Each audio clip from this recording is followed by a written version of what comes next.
We're in the desert. It's in the afternoon. We're here with Brianna, and we're talking about gifting. Are you ready?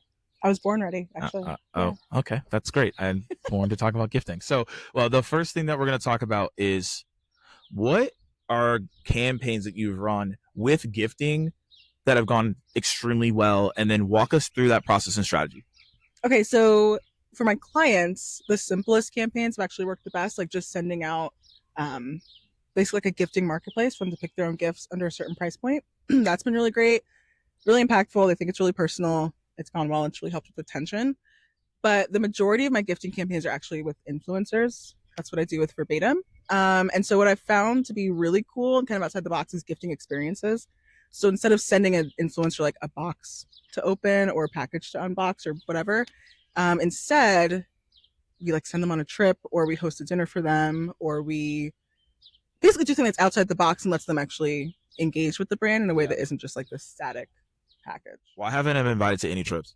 Ooh, that's awkward. I feel like there's a miss here. No, you didn't get that email? I sent you an email. Okay, I'm going to talk to I'll Nish. check my inbox. There's something off here. Anyways, so I get invited to no trips. I have no gifts, so that's cool. Well, so for context, it's typically D2C. I know. With B2B, I feel like typically what works best are the unboxings. Yeah. Especially when you're talking about like software companies and tech. No, that's fair. I'm just not invited. That's fine. So No, moving on to the next question. So within that, though, how do you decide which trips and places to go? Ooh, that's a good question. So a lot of it boils down to budget, first and foremost. The cool thing about the B2C clients is that this isn't their first time doing it for most of the time. So it's not a hard sell, but first is budget, and then basically understanding where the influencers are based and what's the coolest spot to send them that's going to be low lift for them. They can just hop on a plane, ideally no layovers. And where can we control the environment as much as possible? So we typically don't do international unless it's like an influencer pop-up or like a, trip, like an influencer trip. So we mostly keep it domestic, and then it's just based on budget. Okay, so let's give some ideas to B2B, because you're doing a lot of great stuff in D2C and B2C, but you're probably like B2B, get it together, right? And kind of a mess.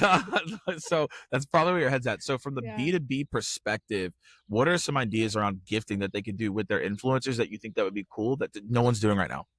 Ooh, I love that question. Okay, so first and foremost, before I give specific tips, I just want to encourage any B2B brands out there that are trying to do this to step outside the box, whatever it looks like for your brand, and look at B2C companies for inspiration.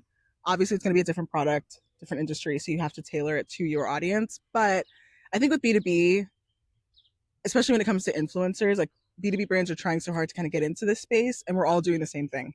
It's all sponsored posts, which is fine. But like if you have an opportunity to engage with your influencers in a different way, then embrace that and leverage that. So just first and foremost, shift your mindset.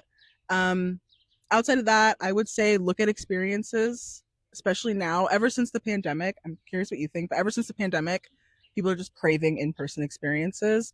SEMrush actually did something cool a couple months ago, maybe last year. They have cool stuff that they do. They have really cool stuff. They're pretty lit. And they did this like influencer pop-up event, which you do not see in B2B. You only see in B2C. They do legit stuff. And they pulled out a bunch of influencers. I think this was in like the UK or something. Mm-hmm. They had a photographer come out so everybody could get headshots and content. They didn't do roundtables. They just made like this really organic, authentic experience for influencers to connect. And I think first and foremost, when you're thinking about gifting, you can think about experiences too. Now, if we're going with, physical products, please don't send them a cap. Like, stop sending your own company swag. Nobody wants it. Sorry. I will say there's only one cap I've really liked.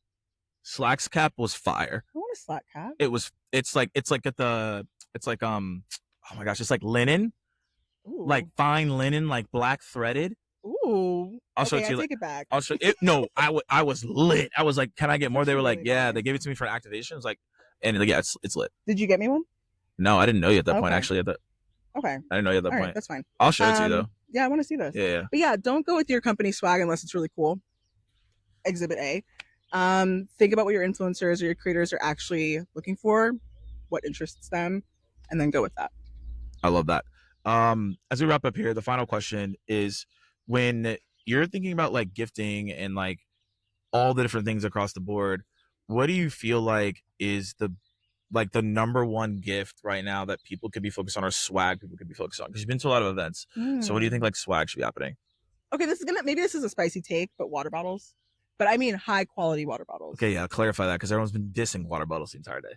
No, I don't know if it's because we live in Arizona, but high quality, like a Stanley tumbler. Like, I think, first of all, if we think about the standard, like t-shirts, we all have t-shirts. Yeah. Okay. I don't need a backpack. I'm 30 years old, right? Like, but if you look at like, I'll take a backpack. You would take a backpack? Yeah. For like okay, hiking. Sorry.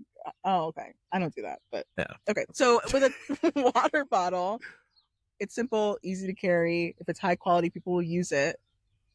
Those get really expensive when we think about like the popular brands. I think it's just an easy win. You tap your logo on it and you're good. Awesome. Well, big recap here is make sure that your influencers are giving appropriate gifts and not just random stuff that they wouldn't actually like. That's the biggest takeaway I got from this one. Brianna, thanks so much for hopping on. See you on the next one. Bye. Cool.